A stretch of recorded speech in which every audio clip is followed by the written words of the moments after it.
Hello, good morning students. आज हमारा electricity chapter का लेक्चर नंबर 5 है, जिसमें हम पढ़ने वाले हैं ओम्स लॉ। इससे पहले इस चैप्टर के लगभग 4 लेक्चर्स हमने कवर कर लिए हैं, जिसमें हमने electric circuit, electric potential difference, इन सब के बारे में डिस्कस करा। आज हम बात करने वाले हैं ओम्स लॉ की। और इसके साथ साथ आप ये भी चीज़ ध्यान रखना कि हम अपने चैनल पे शॉर्ट्स भी अपलोड कर रहे हैं, तो अगर आपको कुछ हेल्प वहाँ पे से मिलती है, जैसे न्यूमेरिकल्स हो गए, जो कि हम नॉर्मल लॉन्ग वीडियोस हो जाती है तो वहाँ पर हम क्वेश्चन ही डाल पाते हैं, तो वहाँ पर हम पूरा सॉल्यूशन के साथ आपको समझाते हैं। इफ़ इन केस उसमें भी अगर आपको कोई डाउट है, कोई कैलकुलेशन में समझ नहीं आ रहा है, तो आप हमें कमेंट सेक्शन में बता सकते हैं। ठीक है, सो आगे देखते हैं। आज हमारे पास है ओम्स लॉ। अगर हम बात करें ओम्स लॉ की, तो this law was given by a German physician George Simon Ohm's, मतलब साइमन ओम्स। ये जो लॉ हम बात कर रहे हैं ओम्स लॉ की, ये एक्चुअल में एक साइंटिस्ट फिजिसिस्ट थे जर्मन, उन्होंने इस लॉ को दिया था, और इन द ईयर ऑफ 1827। पहली बात ये तो बेसिक है। It gives a relation between current flowing in a metallic wire and a potential difference across its terminal. अब होता क्या है कि ओम्स लॉ करता क्या है मेनली, कि ये रिलेशन डेवलप करता है किसके बीच में, दो चीज़ों के बीच में, एक तो करंट के बीच में, एक पोटेंशियल डिफरेंस के बीच में, जो कि उस टर्मिनल में है। ये बात समझ आ गई। मतलब अगर हम बात करें कि ये क्या कहना चाह रहा है, कि इसने कहा कि ओम्स लॉ करता क्या है कि इट गिव्स अ रिलेशन, ये एक रिलेशन डेवलप कर देता है। It gives a relation between, किसके बीच में देगा ये relation, it gives a relation between current and potential difference. ये बात समझ आई आपको? ये हमें उन दोनों के बीच में एक रिलेशन बताता है कि क्या रिलेशन होगा। जैसे अगर हम बात करें कि जितना करंट होगा उतना ही ज़्यादा उसका क्या होगा, पोटेंशियल डिफरेंस होगा। कहने का मतलब कि ये दोनों क्या होते हैं, डायरेक्टली प्रोपोर्शनल होते हैं। ये ओम्स लॉ में कहा है। अब इसके आगे क्या कहते हैं कि according to this law the current flow through a conductor is directly proportional to the, अगर इस लॉ के हिसाब से हम देखें तो ये क्या कहना चाह रहा है कि जो करंट फ्लो हो रहा है किसी कंडक्टर में, वो डायरेक्टली प्रोपोर्शनल होगा उसके पोटेंशियल डिफरेंस के। ठीक है ना। अच्छा, अब अगर हम बात करें कि applied across provide the physical condition such as temperature remain unchange. अब इस टाइम पे जब हम बात कर रहे हैं ओम्स लॉ में, तो इस टाइम पे हम टेम्परेचर को चेंज नहीं कर रहे हैं। टेम्परेचर क्या रख रहे हैं हम इस टाइम पे कंडीशन में, कांस्टेंट रख रहे हैं। ये चीज़ समझ आए। अगर हमारे पास जो पोटेंशियल डिफरेंस है और जो करंट है, अगर इफ़ इसमें कैसे बोल रखा है कि if the potential difference applied across the end of a conductor through which current flows, then according to Ohm's law, कि क्या हो जाएगा कि अगर हम वही वाली बात जो हमने स्टार्टिंग में पढ़ी कि अगर हम इनके बीच में रिलेशन की बात करते हैं, तो जो करंट फ्लो हो रहा है किसी कंडक्टर में और उसमें पोटेंशियल डिफरेंस डेवलप हो रहा है, तो उसको हम किस वे में लिखेंगे कि I directly proportional to V. मतलब करंट क्या है, डायरेक्टली प्रोपोर्शनल है वी के।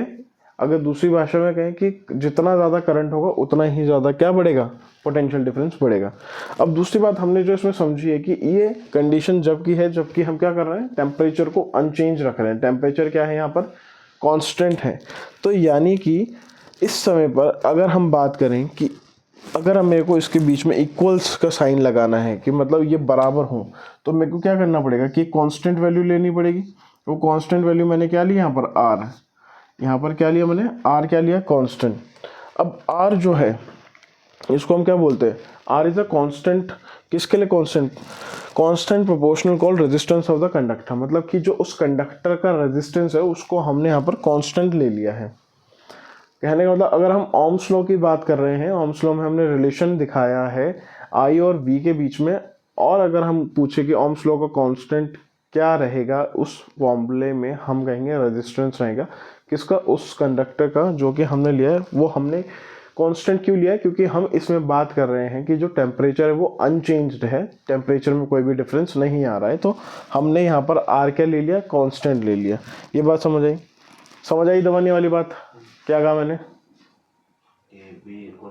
v इक्वल आई और क्या समझ आया कि r क्या है यहाँ पर कांस्टेंट। क्यों कांस्टेंट है, इसके पीछे का रीजन,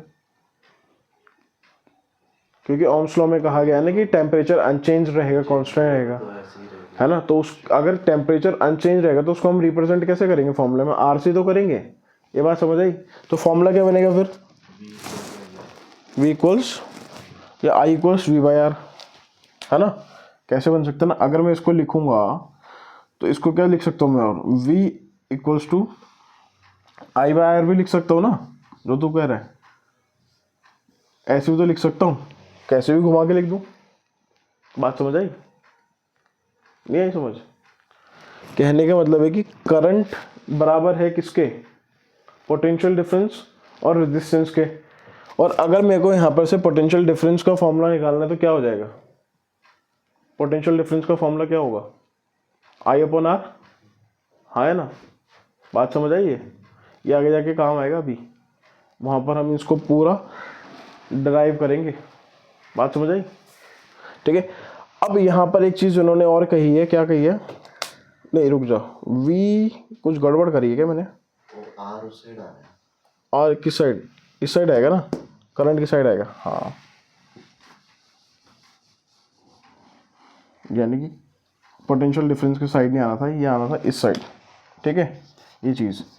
तो अब यहाँ पर से जो मैं फॉर्मूला कह रहा था वो किस तरीके से डिराइव हो जाएगा कि आई इक्वल्स टू क्या हो जाएगा, वी बाई आर हो जाएगा, ये बात।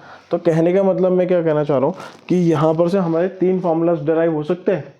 क्या क्या हो सकते हैं, एक तो हो सकता है I equals to V by R, और क्या हो सकता है R equals to V by I भी तो हो सकता है।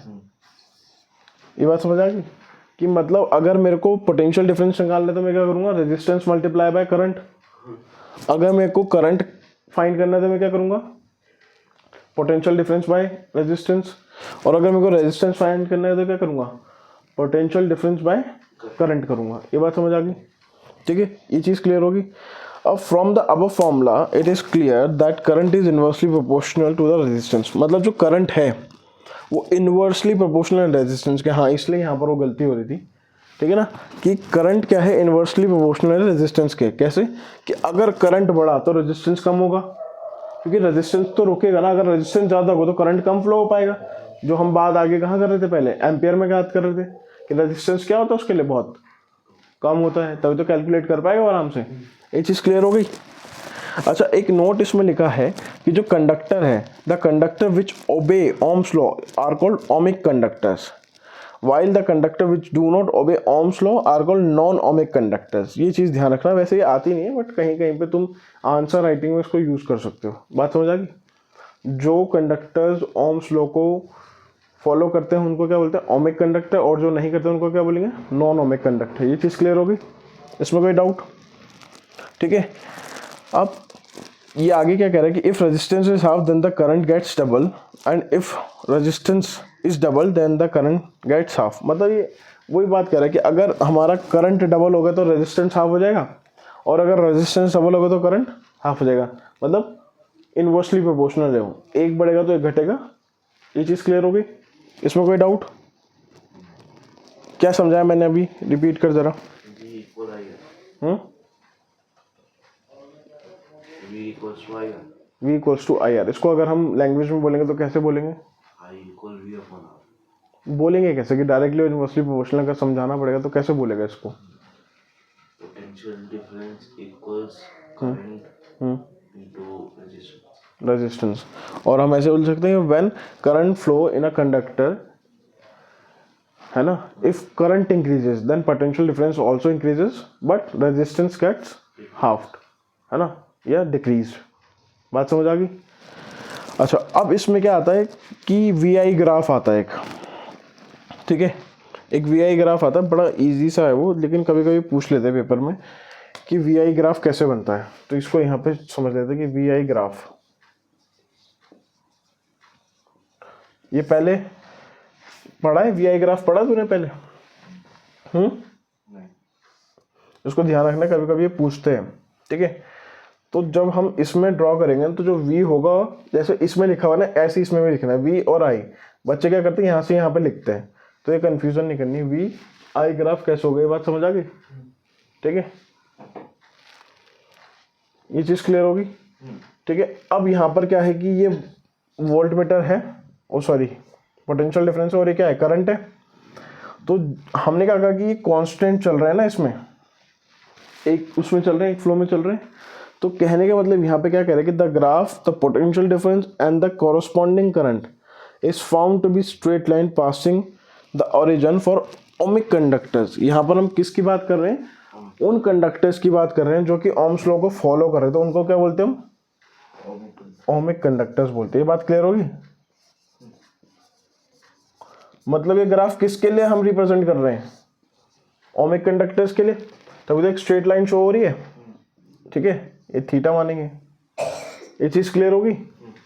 तो अगर कभी भी बनाने के लिए आए वहां पर क्या वी आई ग्राफ, तो स्ट्रेट लाइन अगर आ रही है तो वहां पर हम किस कंडक्टर को रिप्रेजेंट कर रहे हैं, ओमिक कंडक्टर, या हम उसको मेटालिक भी बोल सकते हैं।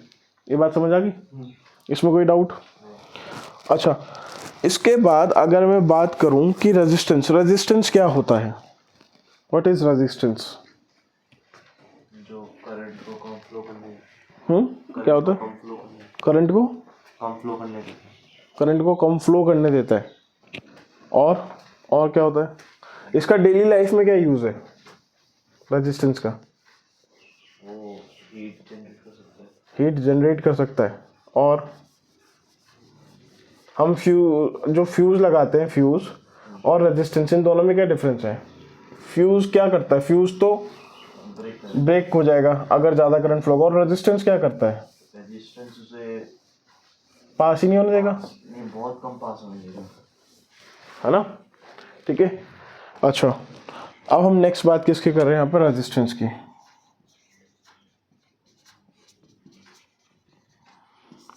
अच्छा, रेजिस्टिविटी क्या होती है?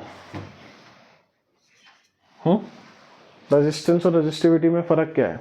रेजिस्टिविटी वो बताते हैं कि रेजिस्टर में कितनी पावर है, कि इसमें कितनी है, इसमें कितनी है ना, स्ट्रेंथ मान लो या पावर मान लो। अच्छा, अब यहाँ पे रेजिस्टेंस के लिए उन्होंने क्या बोला कि it is that property of a conductor by virtue of which a resist the flow of charge, flow of conductor through it's. मतलब ये क्या करेगा, सिंपल भाषा में जो हम कह रहे थे कि ये इसकी प्रॉपर्टी है कि ये रेजिस्ट करता है करंट के फ्लो को, एक पॉइंट के बाद क्या करेगा, रेजिस्ट करेगा, रोकेगा उसको, है ना? समझ आएगी बात? तो अगर मैं इसको नॉर्मल भाषा में बोलूँगा क्या है कि it is the property of the conductor by virtue of which it resist the flow of current, है ना? क्या करेगा, करंट के फ्लो को रोकेगा। इट इज द प्रॉपर्टी, किसकी प्रॉपर्टी होगी है, it is the property of a conductor, है ना? है तो वो भी कंडक्टर ही, ओमिक कंडक्टर है ना। It is the property of a conductor by virtue of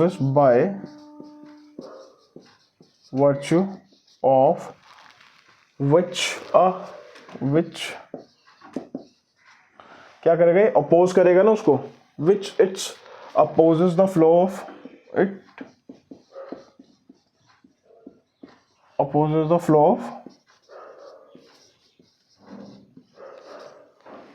of current in a conductor.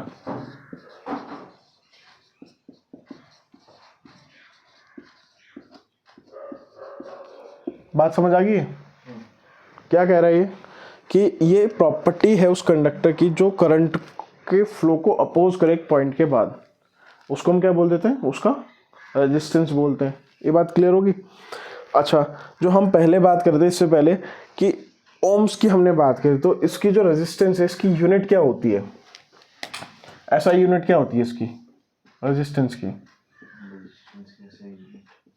क्या होगी, ओम होगी, है ना? इसका सिंबल कैसा होता है, ऐसा होता है। ये चीज क्लियर होगी? अच्छा, इसका फॉर्मूला क्या होता है, अभी अभी हमने डिराइव करा इससे पहले ही, R equals to V by R बोल रहा हूँ, वी बाई आई। ये क्या हो गया, इसका फॉर्मूला हो गया, अभी तो ड्राइव करा हमने। तो कहने का मतलब क्या है कि अगर मैं रेजिस्टेंस की बात करता हूँ, रेजिस्टेंस प्रॉपर्टी है उस कंडक्टर की जो कि करंट के फ्लो को एक पॉइंट के बाद रजिस्ट कर देता है। अगर इसकी एसआई यूनिट की बात करें तो क्या होती है, ओम होती है। इसको रिप्रेजेंट कैसे करते हैं, इस सिंबल से रिप्रेजेंट करते हैं। दूसरी बात, अगर हम इसमें आगे चलें कि रेजिस्टेंस का फॉर्मूला क्या होता है कि resistance equals to V by R. Meanwhile ये क्या कहना चाह रहा है कि जो रेजिस्टेंस है वो डायरेक्टली प्रोपोर्शनल है पोटेंशियल डिफरेंस के। मतलब जितना ज़्यादा रेजिस्टेंस होगा उतना ही ज़्यादा क्या होगा, पोटेंशियल डिफरेंस, उतना गैप होगा दोनों के बीच में। और मतलब उतना जितना ज़्यादा गैप होगा उतना ज़्यादा तो फ्लो होगा, और जितना ज़्यादा फ्लो होगा उतना ही कम करंट जाएगा। फिर ज़्यादा हो गया ना गैप, तो करंट उस हिसाब से क्या हो जाएगा, कम हो जाएगा। तो कहने का मतलब क्या है कि जो रेजिस्टेंस है, रेजिस्टेंस बराबर होगा V अपॉन R के। ये चीज़ क्लियर होगी, इसमें कोई डाउट? अच्छा, और अगर मैं इसमें कहूँ कि इसको इस फॉर्मूले के थ्रू अगर हम इसको डिफाइन करें रेजिस्टेंस को, तो हम कैसे बोलेंगे कि it is said to be 1 ohm. क्या बोलेंगे कि it is said to be 1 ohm if a potential difference of 1 volt across the end of a conductor makes a current of 1 ampere to flow through it।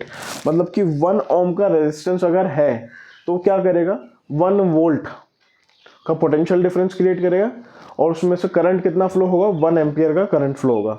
ये पूरी basic unit हो गई इसकी कि 1 में हमने समझ लिया कि अगर 1 ओम है तो उसमें से कितना पोटेंशियल डिफरेंस होगा, 1 वोल्ट का पोटेंशियल डिफरेंस होगा, और करंट कितना फ्लो कर पाएगा, 1 एम्पियर का। अभी बेसिक 1 आ गए हम पे। अब हम इसी से पूरा डेवलप इसका सॉल्यूशन करेंगे। कहीं पर भी आएगा हम इस फॉर्मूले को लगाएंगे और हम उसकी यूनिट पकड़ लेंगे। ये बात समझ आ गई? हाँ है ना, इसमें कोई दिक्कत नहीं? ठीक है।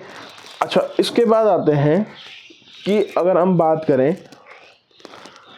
कि क्या क्या फैक्टर्स होंगे, सम इम्पॉर्टेंट। अच्छा, पहले इसके फैक्टर्स को डिस्कस करते हैं कि फैक्टर्स क्या क्या होंगे, इसके क्या क्या फैक्टर्स होते हैं, इसके रेजिस्टेंस के फैक्टर्स क्या क्या होते हैं।